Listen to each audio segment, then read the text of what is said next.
Futures and options on futures trading involve substantial risk and is not a suitable investment for all types of investors. Past results are not necessarily indicative of future results. When I use the word I in this video, it refers to what I teach in my charting course or what I author in my twice daily oral and written updates. Prices shown on charts and quote boards are in real time and take into account all known activity up to this point in time.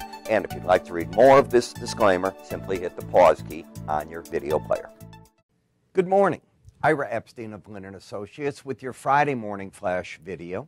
And this is for the 28th of July, 2017. We're just getting on about 9:20 in the morning. We have a whole slew of economic data, starting with GDP that came out this morning, and then we get the wage cost indexes. So I'll show you all that in a minute, but suffice to say, again, wage inflation is not there, and that is a missing element, and it's weighing today on the dollar, because it takes the Fed slightly away from the ability to raise interest rates, and you can see that right there. Now, this doesn't stop because of a GDP that was close to meeting traders' expectations, the Fed from wanting to roll off the balance sheet, maybe starting with a plan that they announced in September.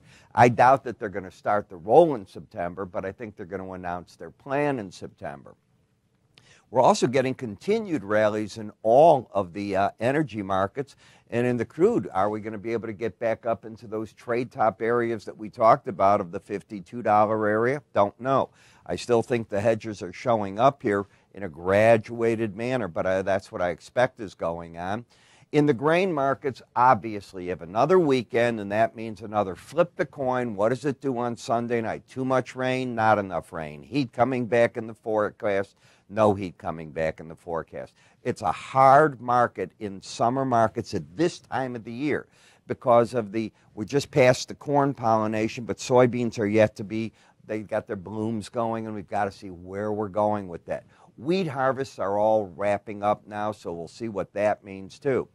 But that lack of pressure on the, if you will, from wages is giving the gold and the silver markets both a boost today. Now, as we take a look at the data, first, the University of Michigan Consumer Sentiment Index came in at 93.4. They were looking for 93, so it's about where they thought. Same on the current conditions and about the expectations. GDP came in at plus 2.6 for the advanced GDP estimate. They expected 2.7. The first quarter was 1.4, and that was a terrible quarter, admittedly. But when you add the two together, how do you get up to what the president wants at anything near 3%? I don't see that happening at all. The second quarter advanced GDP weighted price index came in at 1%. They expected 1.4. That doesn't hit the estimate. That's not good. Retail sales up 2.6. The first quarter was about there too. GDP PCE index came in up 0.3 versus only up 2.4%. So I don't know where the traders are going to pick up anything there. I look at consumer spending that did go up though for the quarter, and that's pretty important because the consumer has carried our economy. Now, this is a number that's bothering me. The employment cost index, second quarter, it was up 0.5%. They expected up 0.6. It's just not showing the inflation.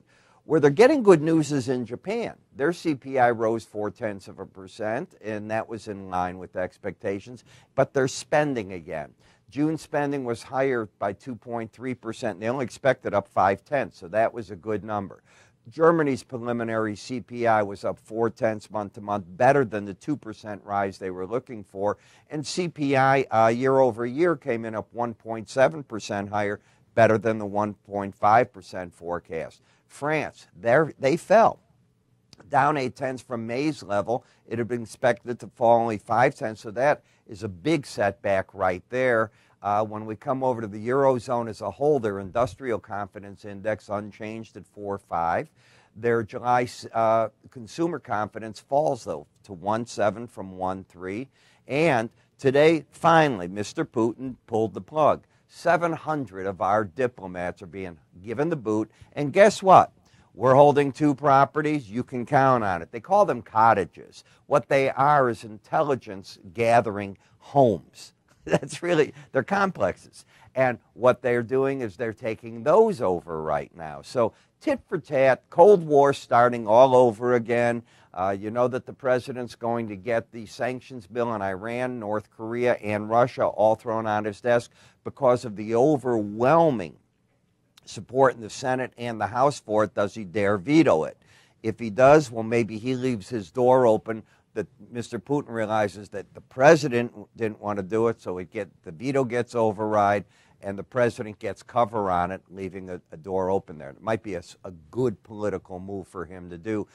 Considering he's lost everything anyways, what's the difference? He can't even get the health care bill to go anywhere. They're going to have to bring the Democrats and Republicans at some point together to get discussions. Tax reforms now moved on to. They'll already forget that. They're going to move on to their tax reform, and I think you're going to have the same type of arguments coming in there. So be careful with all that.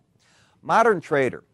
This is about trading tips from the pros, and I'm talking, they're trying to give you some really good ideas about the benefits of relative strength. I use slow stochastics, but the concept is the same. You're looking for momentum indicators. You're looking for the different parts. They've got all these neat brochures that they've put out.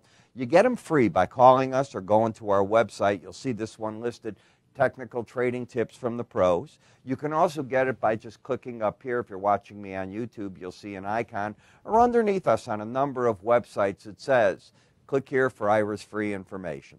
I'm Ira Epstein. Thanks for watching. I'll see you later in the day, and I hope you look for me in the end of the day videos. Take care now.